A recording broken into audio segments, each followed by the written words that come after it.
So, real quick before we start, I want to give a quick shout out to my friend who I ran into outside of Walmart a little while ago. She says she watches my videos. Completely called her the wrong name like a goddamn dumbass. Like, Samantha? I didn't even know it's Samantha.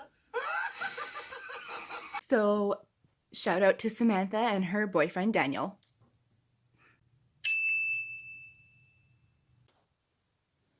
Warning! Warning! Warning! What is up, friendships? The world has gone to hell in a handbasket. My personal life has crashed and burned in the flames of motherfucking Ragnarok, and Thor's nowhere to be seen. On top of that, other than the 3.5 hours of sleep that I got last night, I have not slept since Sunday. It's now Tuesday. Happy Tuesday. So clearly, yo bitch can use some warm fuzzy feelings. So please, if anybody out there wants to give me warm fuzzy feelings on the inside, click the button that says subscribe. Thank you. So for my form of distracting myself from all the bullshit going on right now, I'm going to be telling the story of the time that I met a convicted murderer. Full disclosure, I met this gentleman before he committed these crimes, but I am going to be referring to the Medicine Hat murders in 2006. Quick backstory on the whole case. The perpetrators were Jeremy Steinke, who was 23 at the time, as well as JR, as she's referred to in the article. If you Google it, you can find her real name. I'm referring to her as JR. She was 12 at the time of the murders, and they were both convicted of first-degree murder, and in fact, JR was the youngest person in Canada to be convicted of multi-murder. So she, I believe, was sentenced to 10 years. 4 years, I believe, she did in a psychiatric hospital. And then 4.5 years she did in a community supervision program. And I'm going to put a screenshot of the exact definition of a community supervision program. Basically, it's a series of programs that usually youths are put in when they've been convicted of a crime rather than putting them into an institution. Which is what happened to Jeremy Steinke, because of course he was 23, being convicted of first-degree murder. He was sentenced to life, 25 years to life in jail, without the possibility of parole for 25 years.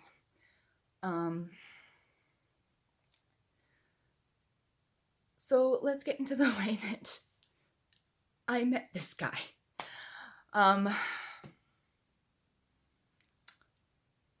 So Jeremy had an affinity for younger ladies, much like JR. When I met him, he was dating my friend who was 13 at the time. I believe it was in 2004 or 2005. I can't remember. It's been a long time. I'll put some screenshots here. So we ran in this kind of weird gothic crowd. It was before the emo days. It was definitely the full-on goth days. Thank God I've changed.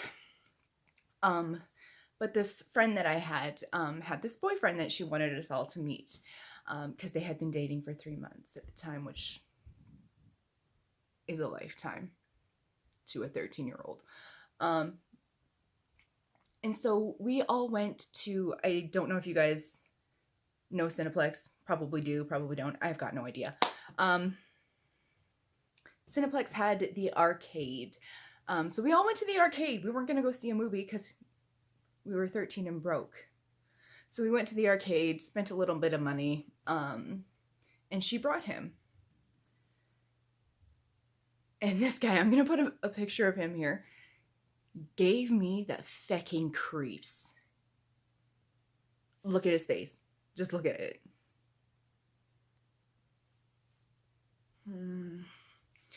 So I promptly got my rotund booty out of there. And she's all, "What'd you think of him?" And I'm like, no, you know. So thankfully, by high school, they had split. Um, and I guess that is when he met JR. I think they met online. I don't really know, to be perfectly honest with you.